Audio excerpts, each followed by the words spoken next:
Hello everybody, welcome to Filmmaking today. Boyan Dulabic here. So, how good is a 32-inch 1080p curved monitor? Let's find out.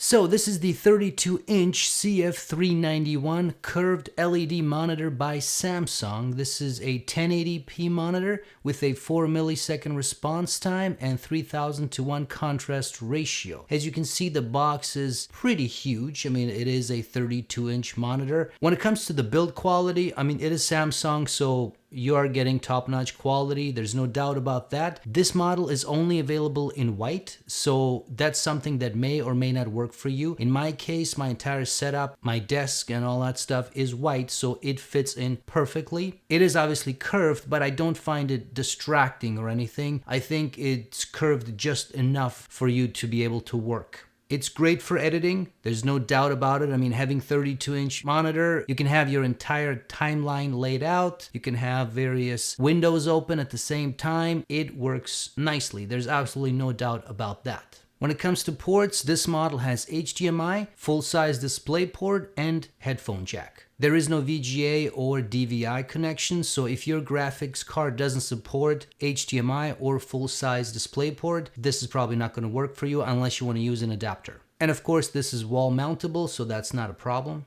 Now, the one cool thing, and this isn't really strictly connected to this monitor, it's actually a Samsung thing and you can use it on different monitors. It's a piece of software that you can download. You have to download it separately on Samsung's website that basically allows you to create your own Windows setup. By default, Windows will allow you to have two screens side by side, full screen basically. You can split the screen in the middle and you can adjust the line whichever way you want. However, this program here gives you all kinds of options where you can have a setup with 3 windows. You can have a setup with 2 but in a different composition. It works really nicely, and especially on a monitor of this size, just being able to split the screen in the middle using just Windows's built-in feature, not the greatest. For example, what if I want to split it horizontally? Or what if I want to have 3 splits? And what if I want to be able to move those windows around and adjust them? Well, with this, you can do all that. And it's great. And like I said, it does work with other monitors. It doesn't just have to be this specific one.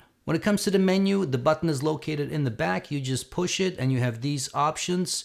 You can turn on the eye feature, which basically turns the monitor yellow. It's to reduce eye strain. I personally don't like it. Then if you go up, you have the menu button. Here you have your typical things. You can have different presets. You can go custom, standard, cinema, dynamic, contrast. It just depends however you want to use it. If you go to custom, you can obviously adjust brightness, contrast, sharpness, color, all that good stuff. You can adjust the upscale mode, so that will basically make text sharper or not. To be honest, I don't know. There is a difference, but it's not that big of a difference to me. You have gaming mode and you have response time. Now, there is standard, faster, and fastest, and I will talk more about this later, but if you choose fastest, especially if you're gaming, from what I was told, I haven't personally experienced it because I'm not a gamer, but it's actually not the greatest, so you might want to use the middle one or even the first one, which kind of sucks because it basically takes the 60 hertz and drops it. Again, as far as I understand it, I'm not a gamer, but yeah, it's a big drawback. And aside from that, you have the typical modes here. Like really most monitors, there's not that much that stands out here. Now I want to talk about the main thing about this monitor, which is not good, and that's how pixelated the lines can be, especially if you're doing photography and you zoom in like here. Lines will show pixelated. You will see the lines. If you go to a site and there's text and if you're scrolling, you can see ghosting as you're scrolling. The text just doesn't look good. It's a pretty big problem in my opinion, and it's the one thing that puts this monitor in a very negative category for me, because when I'm editing photos, I need to be able to see everything properly. I don't want to have pixelated images. I don't want to have inferior videos, even though there's nothing wrong with the video itself. So to me, this is actually a pretty big thing, and it's a pretty big con in my opinion. So that's it, guys. I hope you found this useful.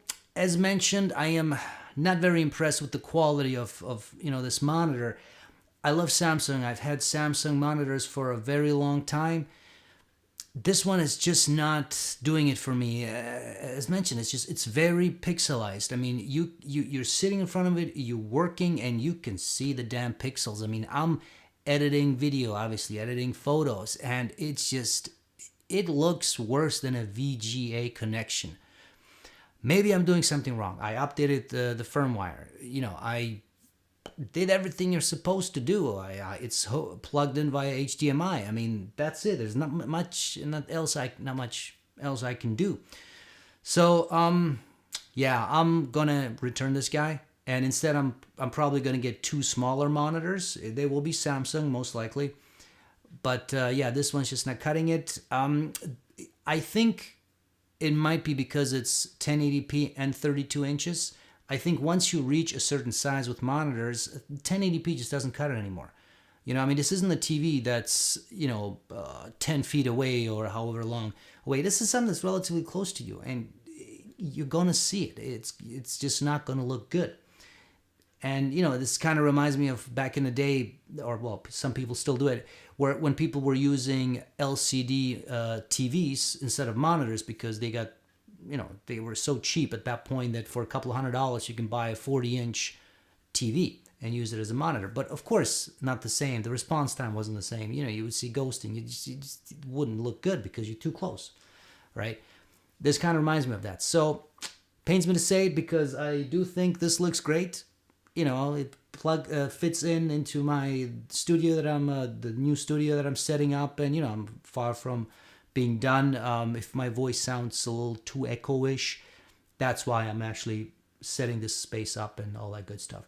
Anyway, it fits in, but yeah, I can't use it, man. The quality is just killing me. So if you are thinking about getting this guy, usually when I do these product reviews, I try to find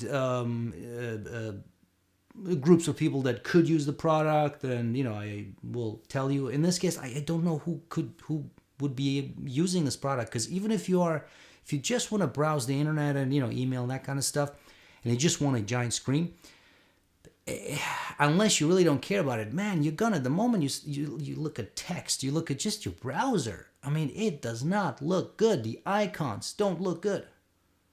That's just plain and simple. Yeah, it looks like icons that you would see on XP back in the day.